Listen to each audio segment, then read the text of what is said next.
You can almost see him sitting there in a jail cell. He's aged beyond his years. Honestly, he was a year or so younger than I am right now, but he wouldn't live much longer. He wouldn't live to see 55. He grew up in a good, solid, blue-collar home. He was taught to love God and country above everything. And as he grew, he set himself apart from others. He was a solid mix of brilliant intellect, incredible work ethic, and unyielding discipline. He went to one of those schools that you have to be asked to go to.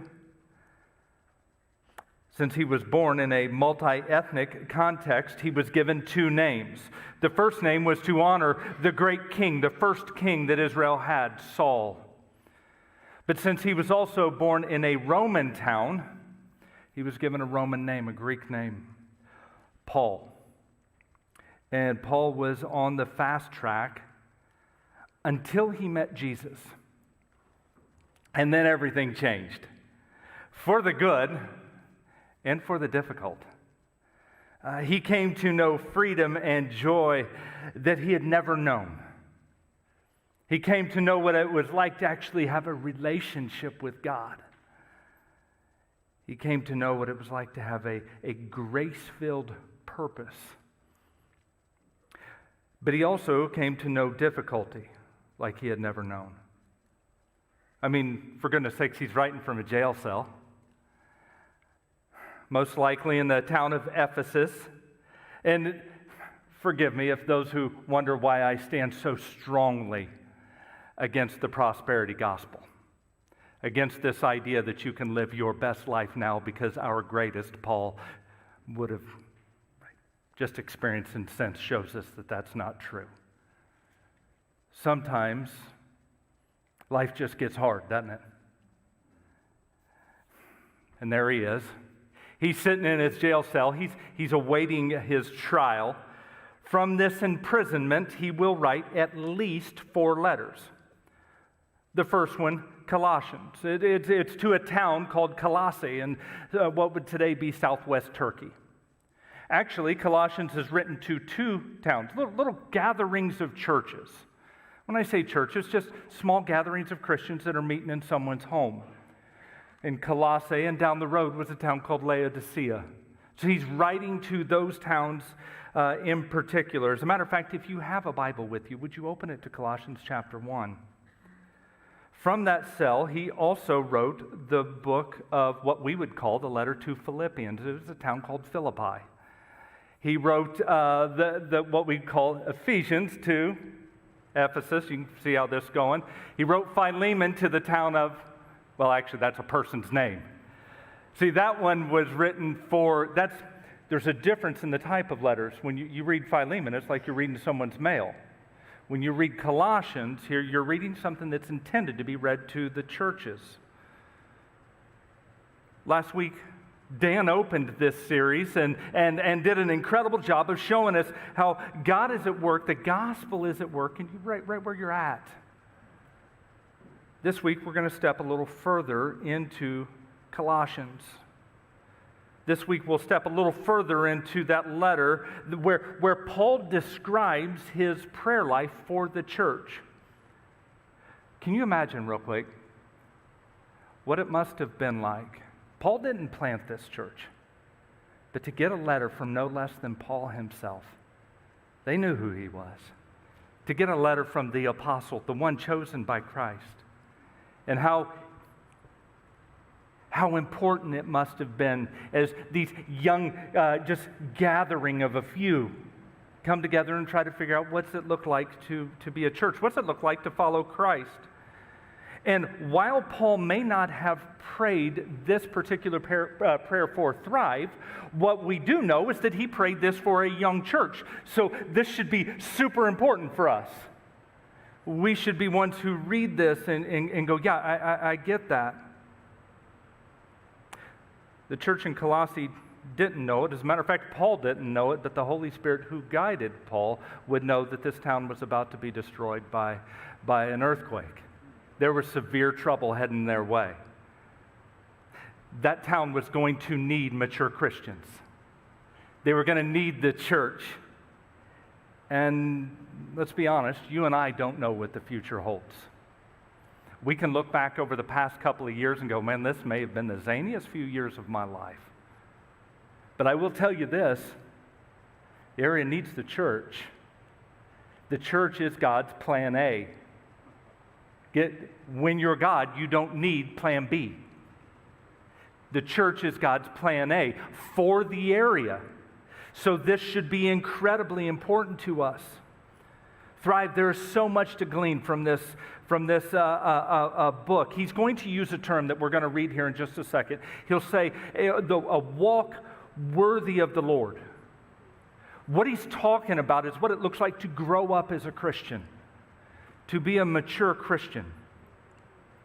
So Colossians 1, I'm going to start in verse 9. For this reason also, since the day we heard this, we haven't stopped praying for you. We're asking that you may be filled with the knowledge of His will in all wisdom and spiritual understanding, so that you may walk worthy of the Lord, fully pleasing to Him, bearing fruit in every good work and growing in the knowledge of God, being strengthened with all power according to His glorious might, so that you may have great endurance and patience, joyfully giving thanks to the Father who has enabled you to share in the saints' inheritance in the light. He's rescued us from the domain of darkness and transferred us into the kingdom of the Son He loves. In Him, we have redemption, the forgiveness of sins. Let's stop there. Notice he's, for this reason, this is where Dan went last week, so for this reason, back up, is because the gospel is at work in them right where they're at. The gospel's already at work. It's doing its thing.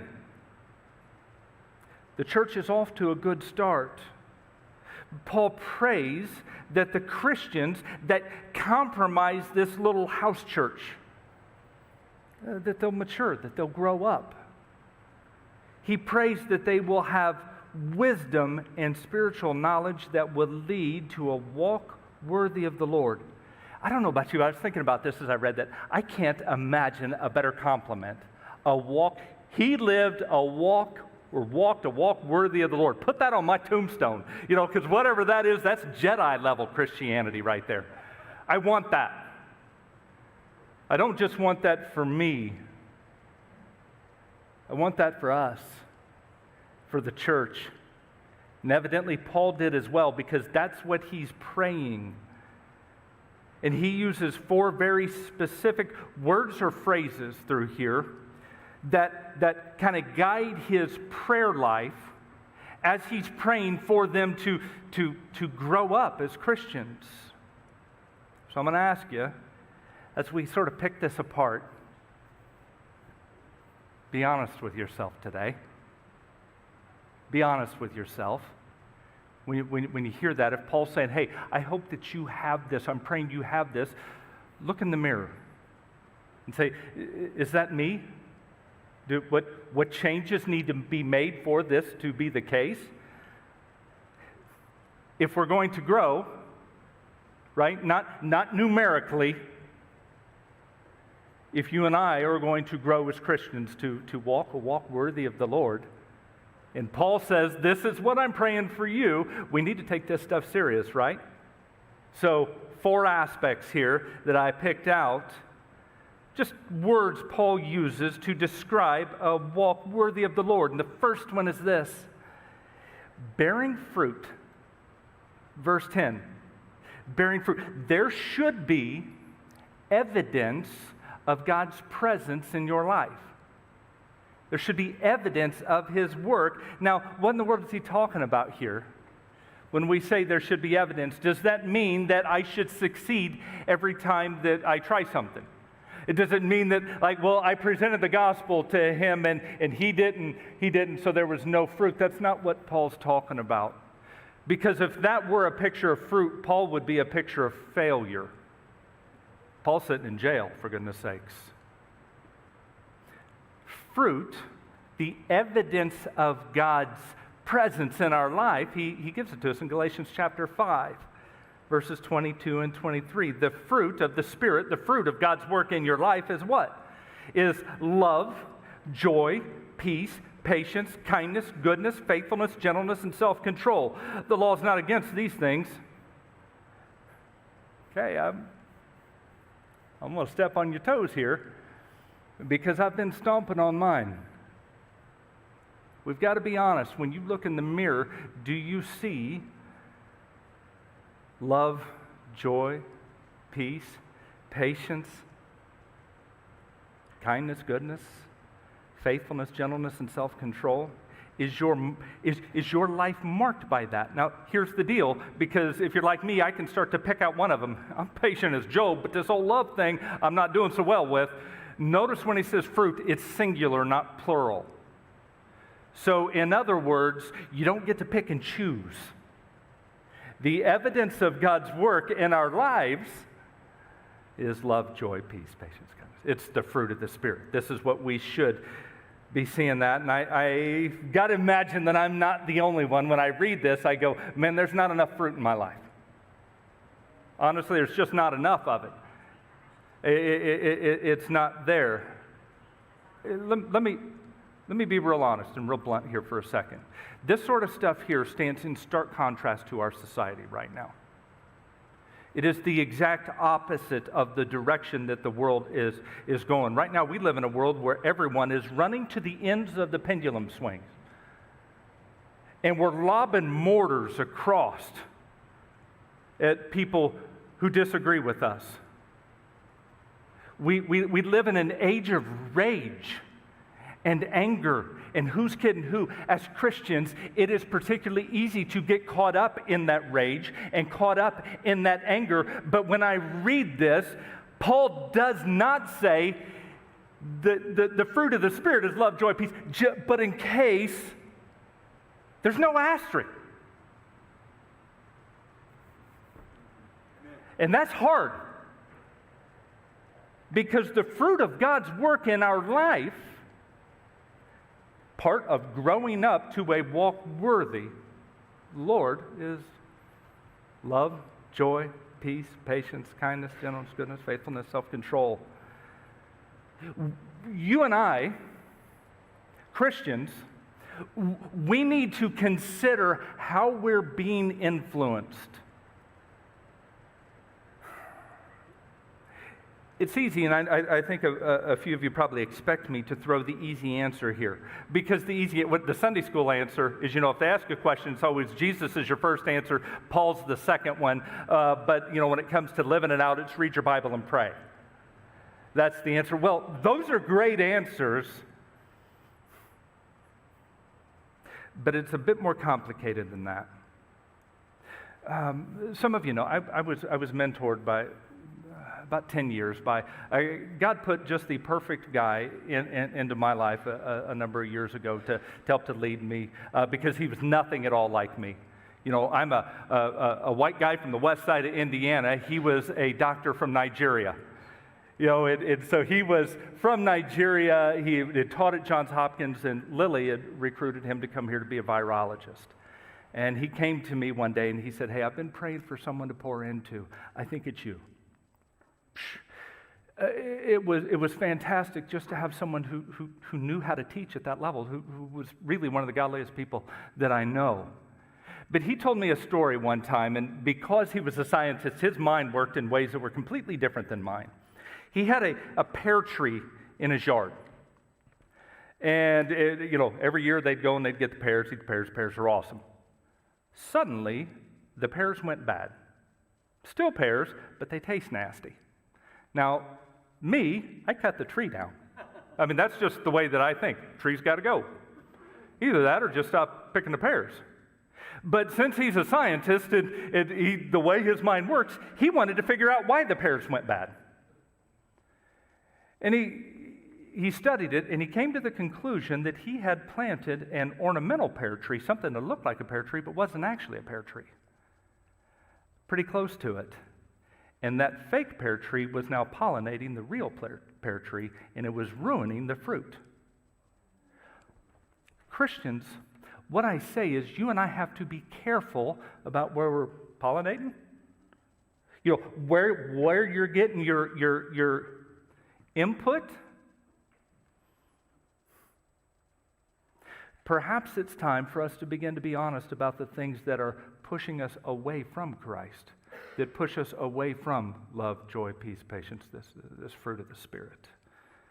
And perhaps that's part of the reason why the author of the Hebrews wrote this in chapter 10. He says, let us consider one another in order to provoke love and good works, not neglecting to gather together as some are in the habit of doing, but encouraging each other, and all the more as you see the day approaching. Hear me on this. It is nearly impossible. I'm going to say something that kind of seems like it goes against that. It's nearly impossible to live a Christian life and to only be around Christians. That you cannot be obedient to Christ and only hang out with Christians, right? Because the work's out there. But you and I need to have some Christians in our lives close that are reminding us, that are being honest with us, that are telling us that's a big deal, that are being willing to say, hey man, I'm seeing this. You're pretty angry these days. What's going on? The one who's willing to tell you the truth so that we can recalibrate before we get back to the work out there. That's huge. No wonder Paul is praying this for this church as he talks about bearing fruit. The second thing he gives is this, and it's in verse 10. It's growing in the knowledge of God's will. Growing in the knowledge of God's will. Now, when we say this, it's not talking about simply Bible knowledge. The American church is at an important time of refinement. And just to be blunt, we need to make some very serious changes in our discipleship. We have set up a system of education where folks can attend for decades, sit in Sunday school classes, go to small groups, be involved for decades, and never be equipped to lead another person to Christ or even feel the obligation to disciple someone. If that is the case, from an educational standpoint, if you go, here's the outcome, here's what we're doing, if we look at here's the outcome and we know our outcome should be over here, should be something different, we need to say, hey, we need to rethink what we're doing. We need to rethink this because the goal for us isn't to be better educated Christians. I'll just be honest, Satan knows a lot more about God than either one of us. And yet he's not redeemed. The goal isn't even to feel the presence of God, because how many times have your feelings lied? The goal is something different. When Paul talks about growing in the knowledge of God's will, he is talking about that deep and abiding understanding of the presence of Christ with us, regardless of where we're at. Whether we're here at home, in the workplace, in the neighborhood, Christ is with us, and because he's with us, and because he's creating a kingdom, our lives are part of that task, every aspect of it. That's what it means to grow in his will. We talk about his will in crazy ways. We talk about his will as, you know what, I found a house at King and Cross Street. That's got to be mine. His will, biblically speaking, always has to do with doing. Knowing that Jesus is about something. Knowing that I'm supposed to be a part of that.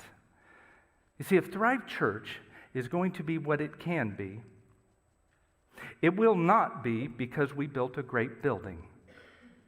That is important, but that's not what's going to do it. It will not be a result of the gifts of those who may come. Gosh, that's not it either. It will not be the result of better programming or better outreach events. If Thrive Church is going to be what it can be, it will be in part because the folks in this room are marked by love and joy and peace and patience and kindness and gentleness and faithfulness and self-control. And we understand that God is with us whether we are here or at home, and we take that work with us. That's what that looks like. That's why Paul is so serious about praying, knowing this is just a little spattering of Christians. But guess what? God's planning on turning the world upside down through them. So this is what happens. Third one. Awesome. The third one is strengthened. Strengthened.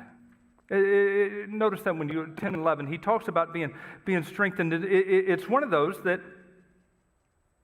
we could translate it this way: strengthened by God with the greatest strength imaginable. Funny word he uses there when he talks about strength. It's Greek word dunamis. It's where we get dynamite from. He says you're packed with dynamite, and he uses the word again to say the way that God uses that to empower the church. The church is packed with dynamite, and God's mighty dynamite fills it even more because you and I have got a big task at hand. To what ends? To what ends does God give us this strength? Well, first, when he says it here, he says endurance. You have this power, the church has this power so that we can build endurance. You know, keep on keeping on. It's easy to love, and it's easy to have patience, and it's easy to be kind when folks are like you, when folks agree with you, when they vote like you, when they look like you, when they think that, who's kidding who, when they think we're right. It's easy to have patience there. Again, back to it though, he doesn't put an asterisk. You see, the work of the church is to take this message everywhere. And if we're going to be his representatives, endurance, keeping on, is going to be something that's going to have to fill us when we try and it fails, and we try and you don't see the fruit, when we try and you keep at it and keep at it and keep at it, because God doesn't work on our timeline. He works on his. And here's the thing I'm starting to learn. As much as I don't like his timeline, I'm finding out that it's right. Because he has a better understanding of that. And this patience, this willingness to wait, because endurance goes with patience, this willingness to wait. I remember watching a young man a number of years ago baptize his mother. And, you know, it's always cool seeing a young guy baptize his mom. What a special experience. But after he baptized her, afterwards, he said, "You didn't know this, but I've prayed every day for 10 years for this." I thought, how many times have I started praying for something after a week and a half? I'm like, well, God, clearly this is against his will. I'm stopping. Only to find out God doesn't work according to my timing. To be the church requires, for us to grow up as Christians, requires endurance and patience. There's a New Testament scholar, a guy by the name of N.T. Wright. He writes it this way. Writes it this way. There we go. Endurance is what faith, hope, and love bring to an apparently impossible situation. Patience is what they show to an apparently impossible person. So here's Paul in jail, right? Hey, you want to be the church. You want to live that life worthy, that walk worthy. This is what it looks like. Patience and endurance. So this is why he prays. The fourth thing, I'm going to run out of time quick. Giving thanks for the rescue. The most mature Christians that I've ever known have been the most thankful Christians, or most thankful people I've ever known. So again, we need to start to do those gut checks. How are we on the thankful meter? Because the closer we walk to Christ, I don't know about you, but the closer I get to God, the more I realize I really didn't belong there. I don't. Still don't. But He's good. And He shares with us, and He loves us, and He's patient with us. And that is incredibly drawing for me. And it should create thankfulness. Because I could list 10,000 things in my life that I wish were different. But there's one thing that's greater than all of that makes me see those 10,000 things differently. And it's this. It's that God loved the world so much that He gave His one and only Son, that when this knucklehead believed in it, that I wouldn't have to perish, but I could have everlasting life. That's true for every one of us. And that creates a thankfulness. Paul even breaks it down into here. He says what they would be thankful for. The first thing he says in here is an inheritance. Think about that, an inheritance. Let me cut through it. It's Jesus sharing what's His. This is all made through Him and for Him. And Jesus shares what is His when we come to faith. He's not only Lord, but He's a brother. And He shares that. You realize how much we don't deserve that? And yet He does. He says, what's mine is yours. Come and enjoy it. Second thing that comes through this rescue, or through this, or reason we should be thankful, I'll get it out here, is that we've been rescued. He said, out of darkness and into light. Living in darkness. When I go back to the time prior to, and this is the same for everyone, prior to coming to a saving knowledge with Jesus, my life was surrounded by darkness. I did not have an inheritance, and my life was marked by darkness. And now, because of Christ, church, because of Christ, we are not in darkness, we're in light. And because we're not in darkness and because we now have light, we also have an inheritance because we have a King who is also our brother, Jesus. And then the one that astounds me the most is we have forgiveness. We've been set free. Think about it right now. So many of us after Christmas, what? You're paying off the credit cards. Here it comes. So we've done something that requires something back. Credit card wants their money. They're not going to just say, hey, it's all good. Forget about it. No, there's a debt owed. When we sin, when we choose, and remember, sin's much broader than what we think it is. It's the things that we do that we shouldn't do. It's the things we should do that we don't do, and it's that stuff we let hang out up here. All of that was nailed to a cross. All of that was taken away, and all of that has been wiped clean. So you want to talk about the reason the church should be thankful? We have an inheritance. We've been moved from darkness to light. We have freedom. What an incredible gift. I was looking at this prayer, and it struck me this. When I pray very, very different than this. I have to admit, as much as I don't want to, I do. When I pray, oftentimes I get through the pleasantries. God, you're awesome. You created everything and you're fantastic. And then I get to my laundry list. And I'd really like you to do this, and I'd really like you to do this, and I'd really like you to do this. If I were Paul, I'd be saying, y'all need to take up a collection and get me a better lawyer. He never once mentions his circumstance or even theirs, because what they need is much deeper. what they need. Church, what you and I need is much, much deeper than that. What we need is to be people, right? This is the same. Whatever's good for the church corporate is good for the church individual. We need to be a church that bears fruit, that is marked by love, joy, patience. Those are the fruit of the Spirit. We need that there. We need it here. But it's not just that. We need to be a church that is growing in the knowledge of God's will.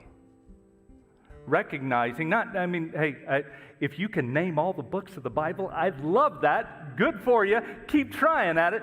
But we can't stop there, because a knowledge of God's will says God's with me later on when I'm talking to my kids. God's will is more involved when I'm talking to my neighbors, when I got to go to work tomorrow. That's important. Not just that, but that we would be strengthened to grow in endurance and patience, and that we would be thankful people. Paul prays that because that is the most important agenda items that the church can have on its docket. That's the most important items ultimately for my own life, because that will lead me to Christ again and again and again and again. And that'll lead this church in that same direction again and again and again, even though we may live in a world that wants to push us in a very different direction towards rage and anger and mortar lobbing. It's not who we should be. Hear me on this. If you're a Christian today, you just heard no less than the Apostle Paul, guided by the Holy Spirit, who says, this is the single most important thing. This is what I'm praying for you. This should be important in our life. If you are not a Christian, what you got is an inside look at what our greatest theologian and church planter ever said this should be the priority of the church. This is what we pray for the church. So if you're an outsider, I don't know what you've been exposed to, or even if you're watching this online, I don't know what kind of Christianity that you've been exposed to. And honestly, there's a lot that we should apologize for. But the reality is this is what it's supposed to be. So if you're to decide, choose this. Choose this.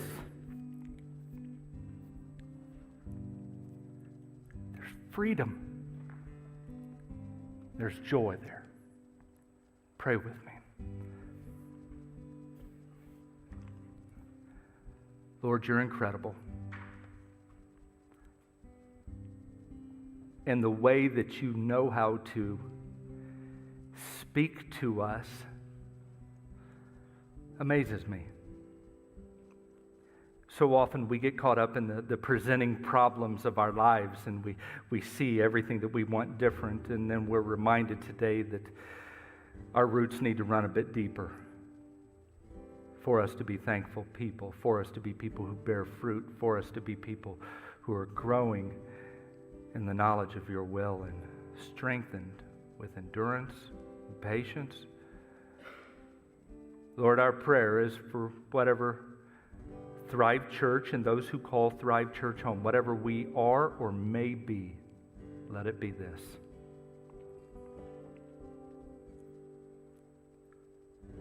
All for your glory. Amen.